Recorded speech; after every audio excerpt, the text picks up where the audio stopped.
Hey, it's Taylor. This is my Capstone Periodontal project. Miss Morgan came to our clinic of 7/1/2020 wanting a prophy. Vitals were recorded as a pulse of 76 beats per minute, respirations of 13 per minute, and a blood pressure of 125/80. Medications recorded were metoprolol for hypertension and Abreo Ellipta for maintenance of her COPD airway. All medications did remain the same throughout all dental treatment. Her allergies were clarithromycin, amoxicillin, sulfa, Keflex, and nuts. Her throat swells and closes if she comes into contact with any of these. This was her dental charting. For past treatment, Miss Morgan had come into our clinic on November of 2019, but was not diagnosed with periodontal disease. She has gone to her dentist in Vernal for restorative work and extractions. It had been a year since her last cleaning. During her initial treatment, she reported brushing twice a day and brushing seldom. She does have bleeding when flossing and food does catch in the upper quadrants. She states that she does grind. During the first visit on 7/1/2020, I was unable to start irritant removal but completed assessment, obtained an FMX, obtained pre-treatment pictures, and discussed periodontal disease with her. I discussed the use of a water pick and incorporating hydrogen peroxide as part of her home care regimen, as well as aiming to brush twice a day. I classified her as an ASA class type 2, AAP case type 2, and a CNCC class 1. And here are her initial probing depths. With her tissues exam, she had TMJ popping on the left side and slight pain when chewing resistant foods. On her tongue, there was slight erythema and fissuring on the left ventral side. She did have sublingual bilateral tori. Her gingival color was slight erythema near 19 and generalized dull coral pink with possible scarring in the vestibule. Shape was flat in the anteriors and rolled in the posteriors. Her papilla was generalized knife edge, consistency was firm and resilient, texture was generalized stippling, and you can see her position on her perio charting. For teeth, she did have attrition on the lower anteriors. Her occlusion was a bilateral class 1, overbite was 90%, overjet was 4 millimeters, and the midline was centric. Here is my risk assessment that I filled out for her. Here are the radiographs.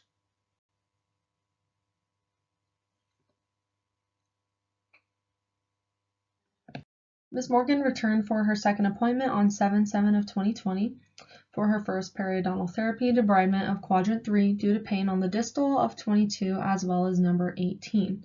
Unfortunately, the intraoral pictures do not depict the inflamed tissue surrounding number 22 as they were taken after treatment of this area. During this appointment, she reported having purchased a water pick and had been swishing with hydrogen peroxide as well as putting it into the water pick. Her amount times per day of brushing increased as well. During this appointment, I administered the left IA and buccal block with a fourth carpules of 5% lidocaine, and quad 3 was debrided to completion. For patient instruction, I discussed switching to a warm saline or hydrogen peroxide rinse and to avoid the water pick in treatment areas. For this tissues exam, her vitals were 72 beats per minute, respirations was 20 a minute, and blood pressure was right arm 120/79. For her EI update, the gingival color was generalized dull coral pink with erythema in quadrant 3. The gingival shape was slightly bulbous appearance in all posteriors and knife-edged in the anteriors. Gingival consistency was slightly spongy and firm in the anteriors.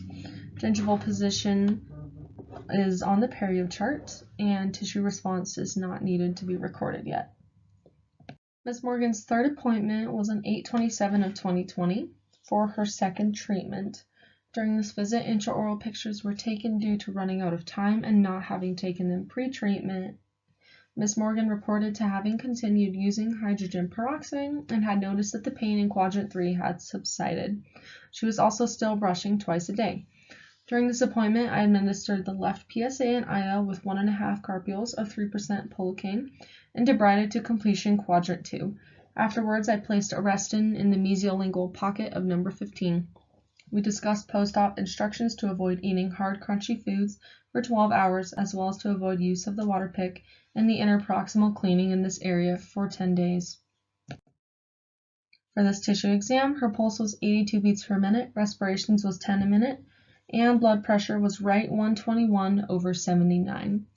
For her EI update, the gingival color was slight generalized erythema with generalized dark coral pink.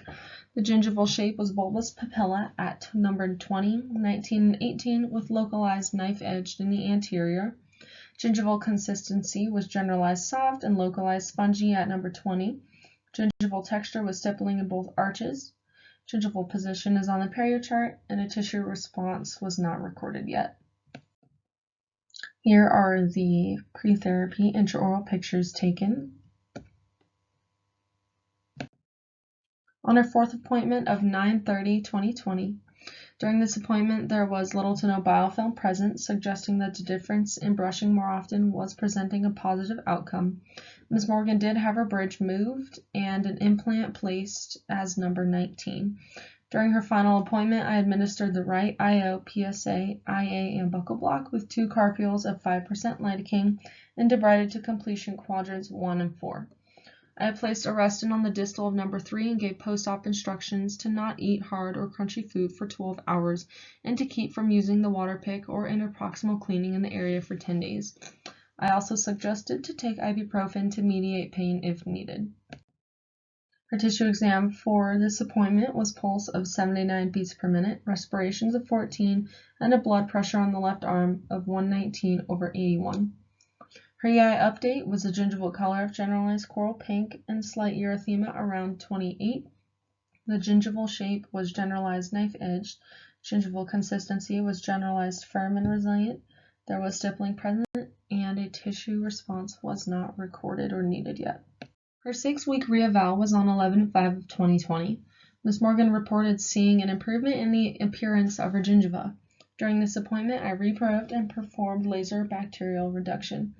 Previous to coming in, she stated not having ever been told that she had periodontal disease and was excited in seeing an improvement in her oral health as a whole.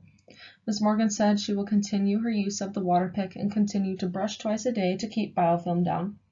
We decided to have her come back in at 3 months to see how tissues are responding and determine whether we can move to 4 months after that. During this tissue exam, I recorded vitals as a pulse of 78 beats per minute, respiration of 14 per minute, and a blood pressure on the left arm of 123/74. For her EI update, her gingival color was generalized coral pink, the gingival shape was generalized pyramidal, gingival consistency was generalized firm and resilient, gingival texture was stippling, and the position is on the perio chart. Tissues have improved. There is less inflammation and erythema where the bridge had been. I did notice a backed up salivary gland on the buccal mucosa adjacent to 21 and advised it should go away on its own. Overall, everything appeared very happy and healthy.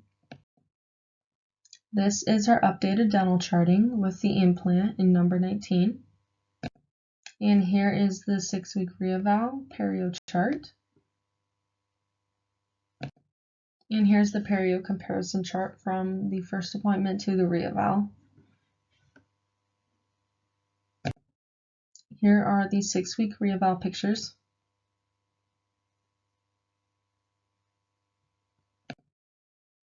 For perio maintenance, after the 6-week reeval, we discussed the importance of keeping up with maintenance and talked about the possible progression of disease without coming back in. Ms. Morgan seemed very excited that her oral health was improving and stated she would continue the use of her water pick and brushing twice a day.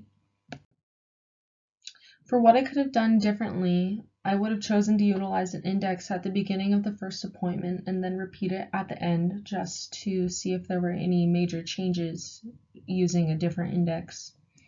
Taking intraoral pictures at the initial appointment instead of after would have helped better gauge the difference between the tissues, and better intraoral pictures after treatment. After her first 3-month perio maintenance, I also would have recommended a 4-month recall instead of a 3-month just due to her positive favorable outcome of the disease. I learned that patient trust is crucial to helping them understand the condition and extent of their disease, and with this, I spent a lot of time connecting with her and understanding how she really felt about everything. I learned what the extensive process of treating a periodontally involved patient is like. I learned how to treatment plan multiple appointments and plan for possible unknowns. And I also learned explaining a periodontal disease requires a thought out script and lots of passion for the patient's condition. Overall, I had a lot of fun doing this, and I'm really excited to go out and practice and keep learning how to treat patients with periodontal disease.